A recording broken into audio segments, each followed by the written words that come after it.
إن الحمد لله نحمده ونستعينه ونعوذ بالله من شرور أنفسنا ومن سيئات أعمالنا من يهده الله فلا مضل له ومن يضلل فلا هادي له وأشهد أن لا إله إلا الله وحده لا شريك له وأشهد أن محمدا عبده ورسوله بلغ الرسالة وأدى الأمانة ونصح الأمة حتى تركها على المحجة البيضاء ليلها كنهارها لا يزيغ عنها إلا هالك فصلوات الله وسلامه عليه وعلى آله وأصحابه ومن تبعهم بإحسان إلى يوم الدين أما بعد إخوة الإيمان kuhakika majalis zinakuwa tukufu kupitia kwa zama na majalis zinakuwa tukufu kupitia sehemu na hakuna zama ambazo ni tukufu kama zama tulizokuwa nazo hivi sasa ikiwa leo ni yaumun nahri na hakuna sehemu ambayo ni tukufu kushinda sehemu tuliyoko ndani yake ambayo ni Baitullahi subhanahu wa ta'ala na hakuna mazungumzo ambayo ni bora kuliko mazungumzo yanayomhusu Mwenyezi Mungu azza wa jalla na barabara ya kufika kwenye kumuadhimisha yeye subhanahu wa ta'ala. Ameamrisha Allah kutukuzwa na ameamrisha Allah kusabihiwa na ameamrisha Allah kuwahidiwa na ameamrisha Allah kuabudiwa yeye peke yake pasi kuwa na mshirika. Ndugu zangu katika imani, Mwenyezi Mungu ametuwekea ibadat tofauti lakini min ahammiha, miongoni mwa ibada ambazo ni kubwa na ni muhimu ni ta'dhimuhu subhanahu wa ta'ala, kumuadhimisha yeye tabaraka wa ta'ala, ikiwa ni ibada hii ya moyo inaowajibika kuhakikika kwa kila muislam, hususan katika zama tulizokuwa nazo, zama ambazo zimedhihiri baadhi ya munafat kwa waislamu katika kuenda kinyume na kumuadhimisha Mwenyezi Mungu subhanahu wa ta'ala. Wanazuoni wanatuambia kama al-Imam al-Asfahani ya kwamba kuna watu wanaadhimishwa kwa mali yao na kuna watu wanaadhimishwa fadhila zao na kuna watu kwa elimu zao na kuna watu wanaadhimishwa kwa cheo chao na kuna watu wanaadhimishwa kwa kila aina ya jambo alilokuwa nalo, lakini mmoja peke yake ndiye anaadhimishwa kwa yote hayo. Anayeadhimishwa kwa elimu huwa hana mali, haadhimishwi kwa mali, na anayeadhimishwa kutukuzwa kwa kuwa ni tajiri hapewi sifa ya kutukuzwa kwa kuwa yeye ni msomi, lakini kwa Mwenyezi Mungu yanakusanyika yote hayo. Anaadhimishwa kwa utajiri, cheo, na kwa utajiri na kwa kila jambo. Hastahiki yoyote yule kuadhimishwa kama anavyoadhimishwa Allah tabaraka wa taala. Kwa ajili hii Mwenyezi Mungu akafanya dhammi kwa wale wasiomuadhimisha, akasema ma lakum la tarjuna lillahi waqara. ما لكم لا ترجون لله وقارا، أي ما لكم لا تعظمون الله حق عظمته. kwa nini nyinyi hamumuadhimishi Mwenyezi Mungu haki ya kumuadhimisha, ambalo hilo halina fulani katika kumuadhimisha yeye subhanahu wa ta'ala.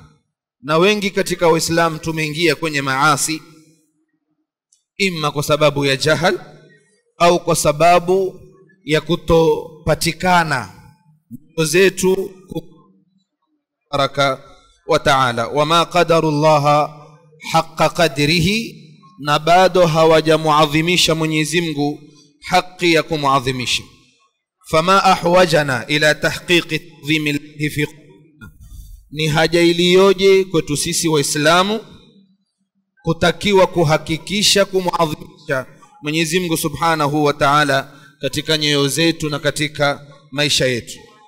Mwenyezi Mungu kwenye Qur'ani tukufu ametuhadithia baadhi ya viumbe vyake namna wanavyomuadhimisha, akielezea hikaya ya malaika ya kwamba la yasuna Allah ma amarahum wa yaf'aluna ma yu'marun, hawamuasi Mwenyezi Mungu kwa lile waliloamrishwa, wa yaf'aluna ma yu'marun, na wanafanya lile ambalo wameamrishwa. Hawa ni malaika, amri ni moja ikitoka kwa Mwenyezi Mungu ielezwa bila ya kusita, bila ya kufanya ukhalifu wa aina yoyote. Na alipofanya ukhalifu Iblis, alipokuwa kwenye kundi la malaika, Mwenyezi Mungu jaza yake alimfukuza, akamwambia fakhruj minha fa innaka rajim wa inna alayka la'nati ila yaumiddin. Kwa kukhalifu amri na kukhalifu kumuadhimisha Mwenyezi Mungu kwa amri aliyoitoa ya wote kumsujudia baba yetu Adam alayhi salatu wassalam. Ukija kwa manabii, ndugu zangu katika iman, namna walikuwa wakimuadhimisha Mola wao, mtizame bibi Aisha ulizwa, ma kana yasna'u an-nabiy fi ahlihi, mtume alikuwa akifanya nini kwa ahli zake akiwa nyumbani? Qalat, Aisha sema, kana yakun fi mihnati ahlihi, alikuwa akisaidia kazi za pale nyumbani, naye akishiriki kazi ndogo ndogo za kawaida, ilikuwa akishiriki. Fa idha hadarati salatu kharaja, sala ikihudhuria, kukipatikana adhana wakisikia, basi yuwatoka. Na kwenye riwaya kama kwamba hatujui, yani tumekaa sisi nyumbani fanya shughuli pale na pale, tuatia story, mara kitahamaki mtu ametoka, haagi pia, yuenda zake. Hadithi hii ina mambo mawili ya msingi. Jambo la kwanza ni Aisha kuthibitisha Mtume sallallahu alayhi wasallam alikuwa akishirikiana na ahli zake nyumbani katika kazi, ambalo hili wenyewe watu wa maskani wanakuambia huu unaitwa kidini, yani kisheria sawa, kikwetu sisi kimaskani kiuswahili unaitwa ubwege, na unaitwa kutawaliwa, na unaitwa wewe umeolewa bro, kimaskani.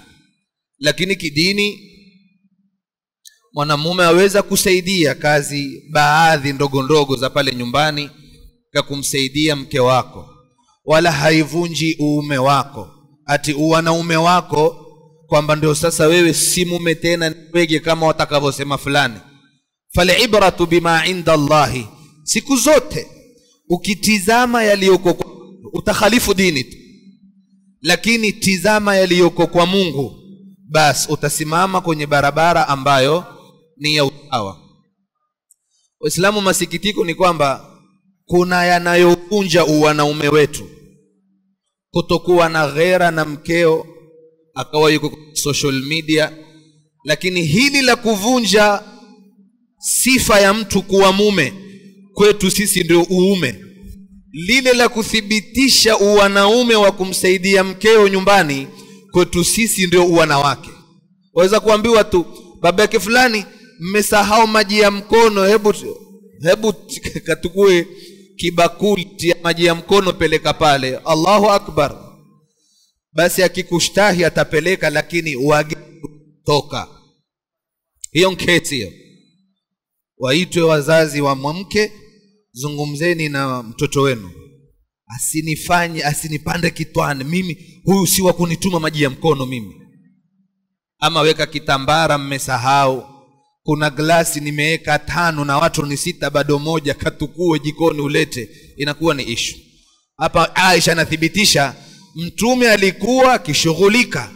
Haya sasa tuambie, labda utuambie pengine wewe ni mkamilifu kushinda nani? Kushinda mtume. Bila shaka utalikataa hilo. Kwa hivyo litasimama ile mtu atakiwa akiwa nyumbani kama alivyokuwa mtume, kukihitajika usaidizi unatakiwa utoe usaidizi. La pili, ikiwa ndio mahalu shahid, fa idha hadaratis salatu kharaja. Hii inaitwa ta'dhim li amri Allah. Sala iwatoka mtume kama kwamba hamjui mtu. Kwa nini? Kwa sababu sasa kumepambana mambo mawili ya mimi kubakia kusaidia. Mungu yuaniita kwa kunambia hayya ala salah, hayya ala alfalah. La kutangulizwa ni hili. Kila mmoja ajiulize, hupiga moyo konde ukafunga faili na ile mouse ule pana ule ukamuata ofisini na kompyuta ukaizima unaposikia hayya ala salah? Bila shaka ni wachache sana wanaolipa hilo. Hapa mtume katuonyesha sisi umma wake kutukuza wakati amri ile imetoka. Nabii mwingine ni Ibrahim, ikiwa tuko kwenye munasaba wa Eidul Adha al-Mubarak. Mwenyezi Mungu Subhanahu wa Ta'ala anatupa mafunzo kwenye huu munasaba. Mafunzo haya tutakiwa tuwe nayo, si mafunzo ya kukimbilia mapanga na visu, kwenda kutafuta dhitwa, nike kitwa cha supu, nike maguu, nike itumba. Si malengo ya idi hii. Lazima sisi tuwe na mazingatio katika kila jambo linakuja katika sheria yetu. Mwenyezi Mungu asema falamma aslama watallahu liljabin. La, falamma balagha ma'ahu as-sa'ya, alipofikia umri wa sasa yuweza kutembea naye, yani Ibrahim aweza kutembea na mwanae Ismail, na ni umri ambao moyo wa baba unakuwa na mapenzi makubwa kwa mwanawe, tofauti akiwa yuwatambaa, tofauti akiwa bado iko kitandani. Lakini ikifikia wakati aweza kumshika mwanae mkono akatembea naye msikitini, sokoni, bila shaka hii ni stage ambayo baba anakuwa na mapenzi makali sana. Sasa Allah sema falamma balagha ma'ahu as-sa'ya qala ya bunayya, limwambia mwanae Ismail, inni ara fil manami anni adhbahuka fanzur madha tara. Mwanangu, nimeona mimi kwenye usingizi na kuchinja, wasemaje? Qala, kasema ya abati, ewe babangu, if'al ma tu'mar, fanya ulivyoamrishwa. Amri hiyo, if'al ma tu'mar satajiduni insha Allah minas sabirin, mimi utanikuta katika wenye kusubiri. Falamma aslama watallahu liljabin. Falamma aslama, Imam Sa'di yasema ay jazama biqatl ibnihi wa thamarati fuadihi, alipoamua Ibrahim kumchinja mwanawe kipande cha moyo wake, imtithalan li amri rabbih, kwa sababu tu ya kutekeleza amri ya Mola wake, wa khawfan min iqabihi, na kwa sababu ya kuogopa adhabu ya Mwenyezi Mungu Subhanahu wa Ta'ala. Watallahu liljabin, alimlaza. Hakutaka kujua amefikia stage ya mapenzi na mpenda zaidi, hakutaka kujua ni mtoto wangu wa kipekee, hakutaka kujua lolote, maadamu ni amri imetoka kwa Mwenyezi Mungu, akawa ni mwenye kuitimiza. Ndugu zangu katika iman, kadhia hii iliyotokezea katika masiku haya tulionayo, pana ishara ya kuonyesha amri ya Mungu kwa waja wake wamuadhimishe pale anaposimama Mungu kutoa amri ya jambo au anaposimama kutoa katazo ya jambo. Na huku ndiko kuwa na takwa na kuwa na ucha Mungu. Mwenyezi Mungu asema dhalika wa man yu'azzim sha'air Allah fa innaha min taqwa alqulub, kuadhimisha sha'air Allah ni katika kuwa mcha Mungu na moyo kujaa taqwa Allah subhanahu wa ta'ala. Hapana saada kwa mwanadamu bila ya kuadhimisha amri ya Mwenyezi Mungu na kuadhimisha sheria yake subhanahu wa ta'ala. Message hii ndugu zangu katika iman tunayostafidi katika masiku kama haya ni message ya msingi tunaoishi nayo katika majumba yetu na katika makazi yetu na kwenye maisha yetu. Hebu kila mmoja ajiulize, aweza kutanguliza amri ya Mungu kuliko amri ya bosi wake? Ili utukue kipimo, wewe na Ibrahim mko na tofauti gani au ya kiasi gani? Bosi akwambie hapa kazi ukiingia saa 2, kutoka hapa ni saa 10 na hakuna breki. Swala utachanganya saa 10 ukitoka. Suala, unaweza kuivunja amri ya bosi kwa amri ya Mungu aliyesema inna salata kanat ala almu'minina kitaban mawquta? Hichi ndio kipimo takio tujipime sisi katika hizi kadhia ambazo zimetokezea. Unaweza kuliwacha hilo ama utafikiria mshahara wa shilingi 20,000 na 30?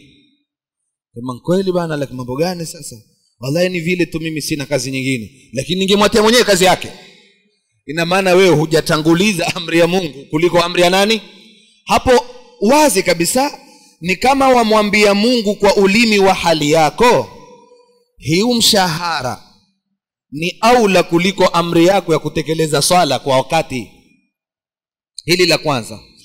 Waweza ukawacha jambo kwa ajili ya Mungu ukatanguliza amri ya Mungu kuliko ile sehemu.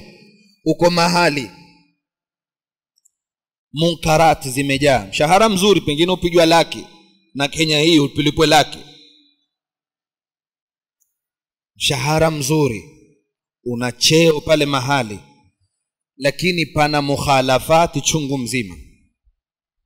Pana kukaa na wanawake wamevaa uchi, pana kusalimiana nao, pana sijui mkumbatiane, pana sijui kukhalifiwa sheria ya Mungu, pana kila munkar pale.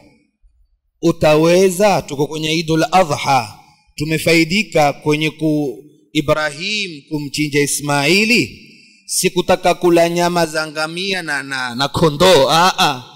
Angaliwa, utafuata amri tokayo juu ama utamsikiza mwanao, ama utatanguliza mapenzi ya mwanao kuliko mapenzi yangu. Hichi ndicho kipimo Mungu alikuwa akitaka. Ndipo pale Mungu alipomuona Ibrahim yuko tayari kutanguliza amri yangu kuliko kipenzi chake mwanawe, asema wafadainahu bidhibhin adhim. Suluhisho likaja, tukamuokoa Ibrahim. Kwa hivyo akapata mangapi? Yote mawili, kutukuzwa na Mungu kwa kutanguliza amri ya Mungu, na kile kipande cha moyo wake pia Mungu akambakishia. Lakini ataka galbi wenyewe akwambia. Sasa na wewe kwenye kazi ni hivyo. Ikiwa utaiwacha lillahi, wallahi ukai mwezi utaitwa kwingine, hiyo haina shaka. Lakini wajua kwa nini hatuitwi? Kwa sababu umeiacha mbasi tu. Sini wafikiria nimpigie bosi nimwambie basi mimi nina masharti yangu. Ushafeli. Lazima uwe na msimamo kama alivyokuwa nao nani? Alivyokuwa nao Ibrahim. Ni siku kubwa ya yaumun nahri, tumtangulize Mungu katika amri zake, tuwatane na itikadi zetu. Hili pia laingia kwenye kuunganisha kizazi. Mungu ametoa amri watu waunganishe kizazi, watu wapatane walioteta. Ukisema utazuia, ina maana wewe umefuata hawaza nafsi kuliko amri ya nani? Amri ya Mungu. Kwa hivyo lazima katika siku hizi kutembeleanwa, kusameheana, kupendana, kupeana zawadi, ili watu wazidi kupendana na waweke zote zile ambazo zimepita katika michuki na kutokuelewana na kutokufahamiana, waziweke mbali, watoke katika msikiti wa Mungu wakiwa na message amri ya Mungu kwanza alafu mengine. Mwenyezi Mungu atujalie min alladhina yastami'una alqawla fayattabi'una ahsana. ربنا تقبل منا إنك أنت السميع العليم وتب علينا إنك أنت التواب الرحيم. اللهم أرنا الحق حقا وارزقنا اتباعه وأرنا الباطل باطلا وارزقنا اجتنابه. ربنا آتنا في الدنيا حسنة وفي الآخرة حسنة وقنا عذاب النار. شكرا وجزاكم الله خيرا. تقبل الله منا ومنكم. كل عام وأنتم بخير.